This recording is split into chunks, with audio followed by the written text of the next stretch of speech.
Hari, so much for having me here today. I'm thrilled to be here with Team Harmony. Jonathan, as I just mentioned, anti-Semitic hate crimes and incidents are on the rise. Can you define for us what anti-Semitism is, and what do you think is causing this increase in anti-Semitism?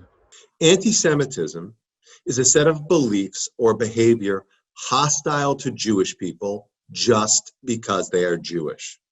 It may take the form of religious teachings that proclaim the inferiority of Jews, for instance, or political efforts to marginalize or isolate, oppress, or otherwise injure them. It can include prejudiced or stereotyped views about Jews or things that are associated with Judaism. Now, there's no one single reason why anti-Semitic incidences are on the rise in this country or around the world, but there are several trends in recent years that we can contribute to this surge. The political climate, the emboldening of hate groups, the decline of civility among our elected officials and the sort of degradation of the public conversation, and the ubiquity of social media and its laissez-faire attitude toward online hate, which certainly has allowed anti-Semitism and other forms of bigotry to spread like wildfire. Jonathan, what is ADL's mission, and what types of programs does ADL conduct? Our purpose is to, quote, stop the defamation of the Jewish people and to secure justice and fair treatment to all. So ADL has always believed that the only way for the Jewish people to be safe from hate is for all people to be safe from hate. We're best known for our voice in standing up against hate and for our signature programs that highlight our distinctive strengths and the expertise we've honed over decades. For example, ADL is one of the leading providers in the United States of anti-bias, anti-bullying, anti-hate content and resources to schools and law enforcement. We value respect and inclusion for everyone, regardless of how they pray or where they're from or who they love.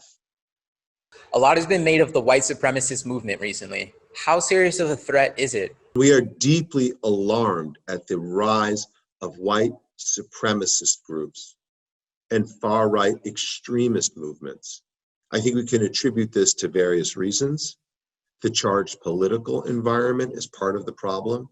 Secondly, these extremists feel emboldened, so they've increased their recruiting, they're conducting more events, they're showing up in broad daylight in ways we've never seen before.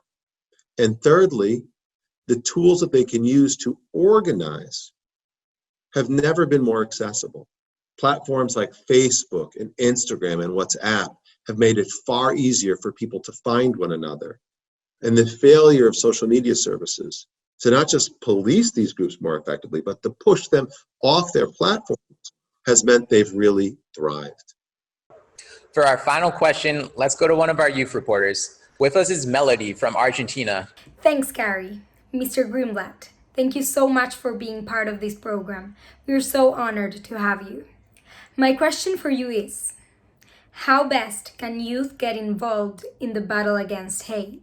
I think youth can and should not only be involved in the battle against hate, I think you're really on the front lines. Because there are things that you can do, each one of you, to make a difference. So let me suggest a way to think about this. First, speak up. Interrupt intolerance when it happens. Number two, share facts. We've all got to be focused not on hysteria, not on exaggeration, but to dial it down. Focus on the truth, share facts. And then thirdly, show strength. The best way to be engaged is not to be a bystander, but an upstander. To show up as an ally when you see someone who needs help. I feel hopeful more so than ever, Melody, because I know young people can speak up, share facts, and show strength. And if you do those three simple things, you'll demonstrate that, again, we are stronger than ever when we come together around our shared values. Thanks, Jonathan. We really appreciate your time today. Thank you again, Kahari, and everyone who's with us today. It was really my privilege to share a little bit of thoughts with you.